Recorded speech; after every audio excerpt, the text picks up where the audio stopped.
Hello, I'm going to show you how we look at midpoint structures in vibrational astrology. We abbreviate vibrational VA, so I'll be saying VA. I'm going to show you how we look at midpoint structures in VA and how that's a little different from the way we do it in cosmobiology. Midpoint structures originally were part of cosmobiology. It's a system of astrology developed by Reinhold Ebertin in the mid to late 20th century. And well, actually, Ebertin didn't invent the idea of midpoint structures, but he did a lot of research on it, wrote some fantastic books on it. And I'm going to show you how we look at midpoint structures a little differently in VA than we do in cosmobiology. We're going to see that the way we bring them up in our software is different, and the orbs are different. So let's look at some midpoint structures and see how this is different. Okay, let's use the chart of this musician, Tori Amos. Here's her natal chart. And I'm going to pull up what we call the direct midpoint structures. So I'm going to click on midpoint, and then I'm going to click on the second menu item to view change settings. I'm in the Sirius 2.0 software. This also works the same in the Kepler software. So if you have Kepler, works the same way. And I'm going to have only conjunctions and oppositions with a 1.5 degree orb. These are called the direct midpoint structures. It means one planet is directly between two others. So I'll click OK. I'll stretch this out so you can see it. And what we have here is, I'm going to click on the pop-up wheel, excuse me. Click the pop-up wheel first so I can show this to you, is we have Moon conjunct the Uranus-Neptune midpoint. That's how you read this. The planet at the top is conjunct. We have the conjunction symbol, the midpoint of Uranus and Neptune. So here's Neptune at 13 Scorpio, Uranus at 5 Virgo, and the Moon at 9 Libra is halfway in between the two, which means it's on the midpoint. So it's conjunct the midpoint, only a 3-minute orb. Also, Uranus is conjunct the Sun-Pluto midpoint, only a 3-minute orb. There's the Sun, 28 Leo, Uranus 5 Virgo, Pluto 11 Virgo, Uranus right on the midpoint, almost exact. And notice it doesn't matter how far apart the planets are. We're just interested in the fact that the planet in the middle is on the midpoint. Here's another one that's almost exact. Pluto conjunct the Mercury-Venus midpoint, only 6 minutes. So here's Venus at 26 Leo, Mercury 26 Virgo, and Pluto at 11 Virgo, right on it, right on the midpoint. And if you use midpoint structures, this will make obvious sense. The Moon at Uranus-Neptune, extremely sensitive, impressionable, visionary, which of course Tori Amos is. Uranus at Sun-Pluto, extremely independent, of course she is, rebellious. Pluto at Mercury-Venus, compulsive drive for words and literature, in her case lyrics. So you'll see conspicuous traits of the person in these midpoint structures. But what I want to focus on here is how we bring this information up in using a VA system and how the orbs are different. Now, where the real difference between VA and cosmobiology is not with the direct midpoint structures. That's very similar. The big difference is the indirect midpoint structures. And let me show you first how it's done in cosmobiology, and then I'll show you how we look at the indirect midpoint structures in VA. So let me close this pop-up wheel. So I'm looking at just the midpoint structures. I will right-click, which is our quick way to bring up our settings, and I'm going to check squares, 90-degree aspects, and the semi-square and sesquiquadrat.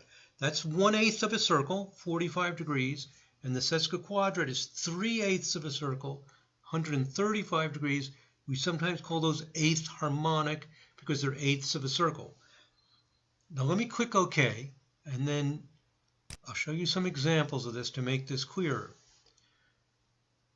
Let's look at the Jupiter at the Venus-Pluto midpoint 1-minute orb. I'll call up the pop-up wheel to show you what's going on.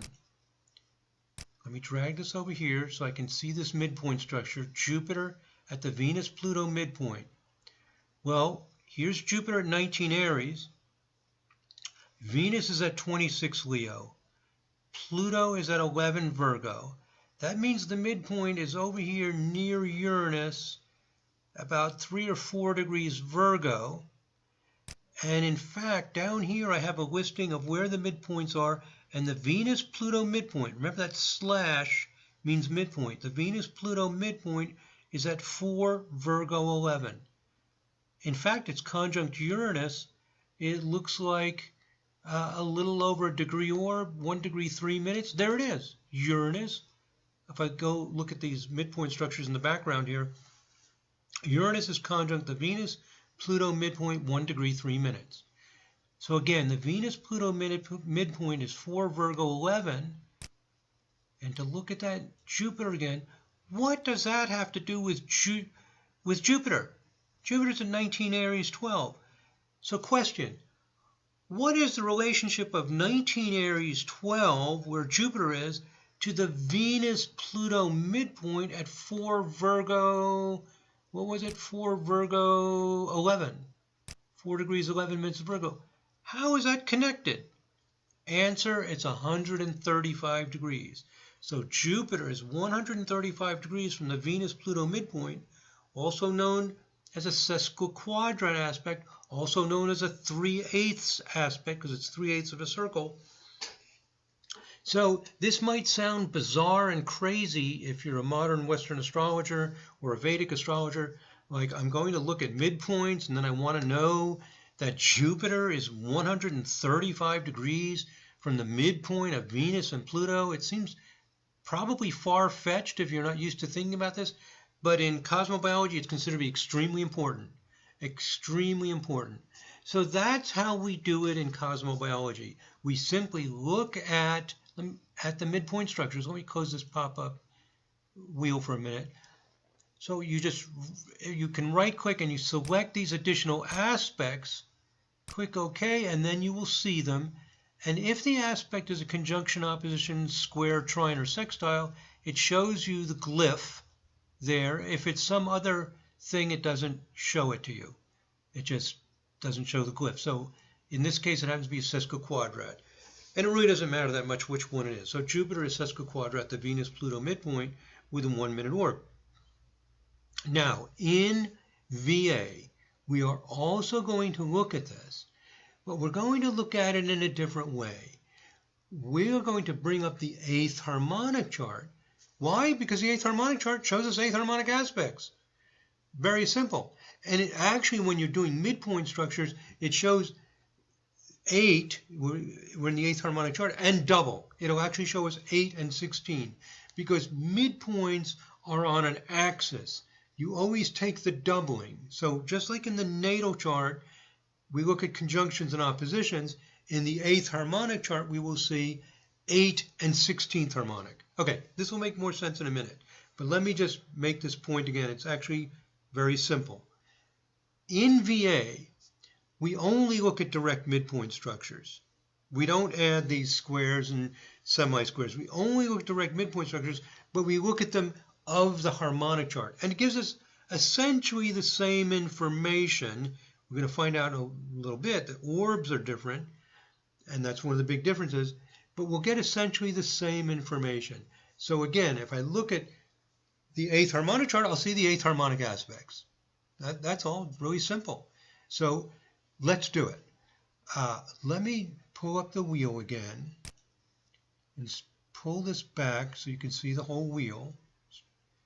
Stretch this back here. And I'm looking at Tori Amos's natal chart. Here's her natal chart. I'm going to go over here to harmonic chart. Click on harmonic chart. I'm going to select the 8th harmonic chart. Now I'm looking at her 8th harmonic chart. I'll simply select midpoints. And if I view the settings, I'm only going to look at the direct midpoint structures. So in VA, we use the same setting for all harmonic charts. You never change it. You just look at conjunctions and oppositions with a 1.5 degree orb. And I will click OK. Now, this is interesting. Let me stretch this out. Remember a minute ago I just said that in her natal chart, the Jupiter, Venus, Pluto, Jupiter was at the Venus-Pluto midpoint. Here it is again, Jupiter, Venus, Pluto. But in the 8th harmonic chart, it's a conjunction. Okay, let me review this. Let's go back to Tori Amos's natal chart. I can click over here to get back to her midpoints.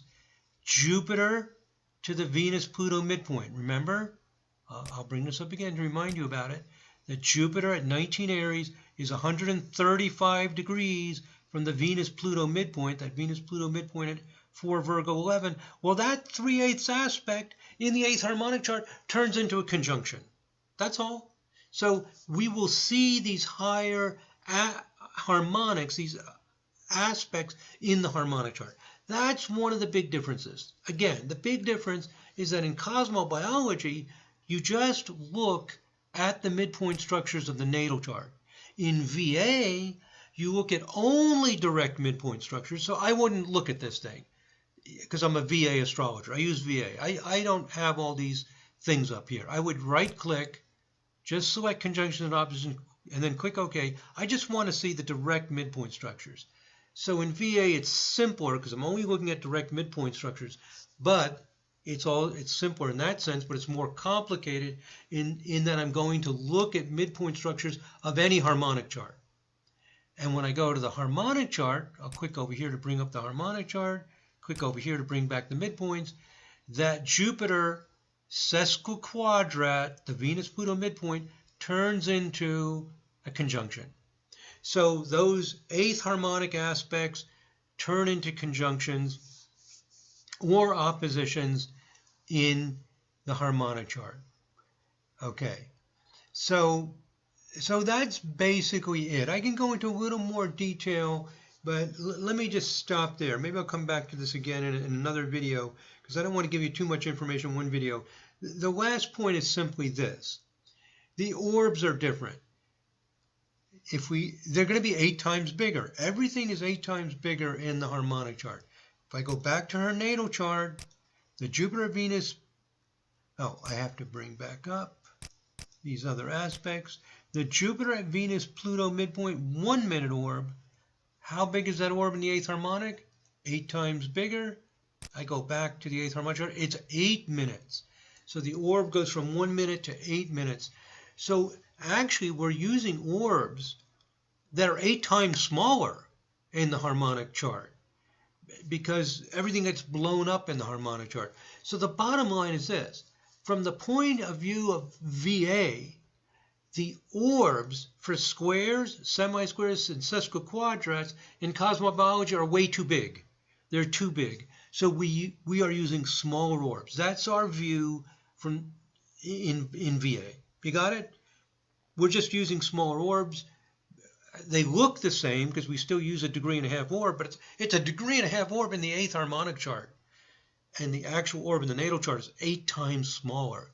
So in effect, we're using much smaller orbs. We also go about it differently. We look at the midpoint structures in the harmonic chart. Okay, let me review.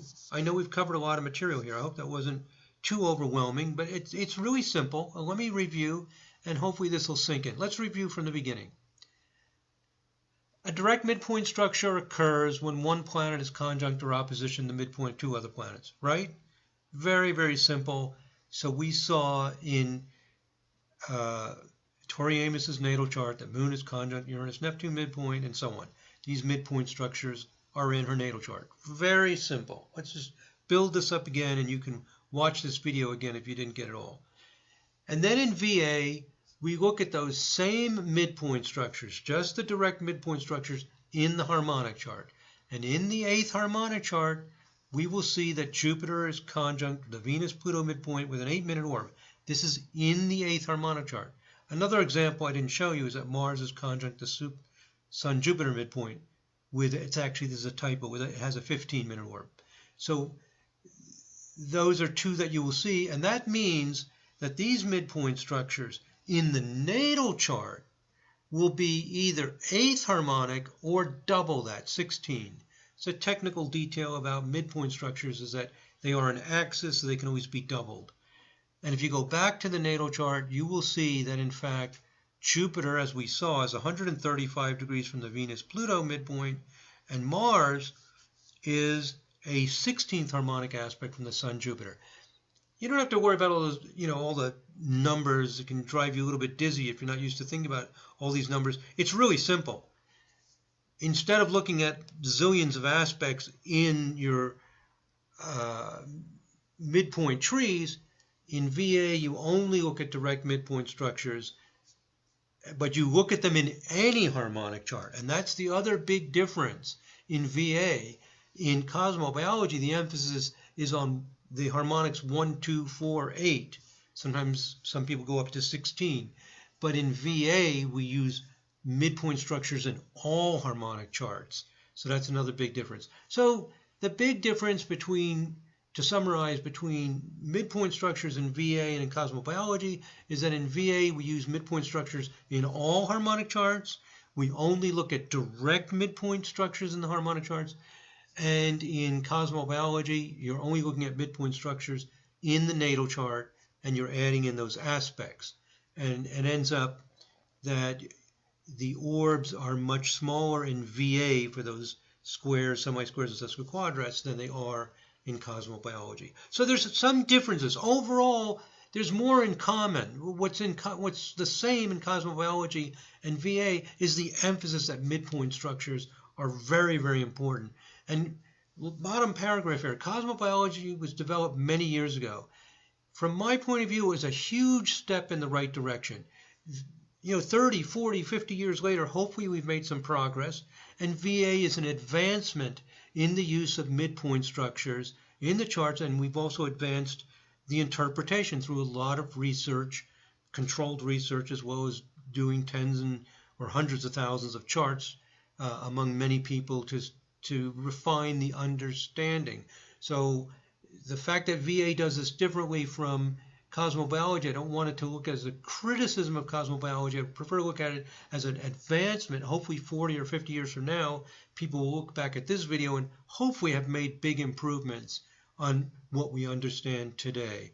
Okay, my friends, I hope that was helpful. I know it's a lot of information. You can always watch this video again. It's actually very simple. It's just a lot of stuff packed into, where am I at now, 17 or 18 minutes. Okay, thank you very much for listening. God bless. Namaste.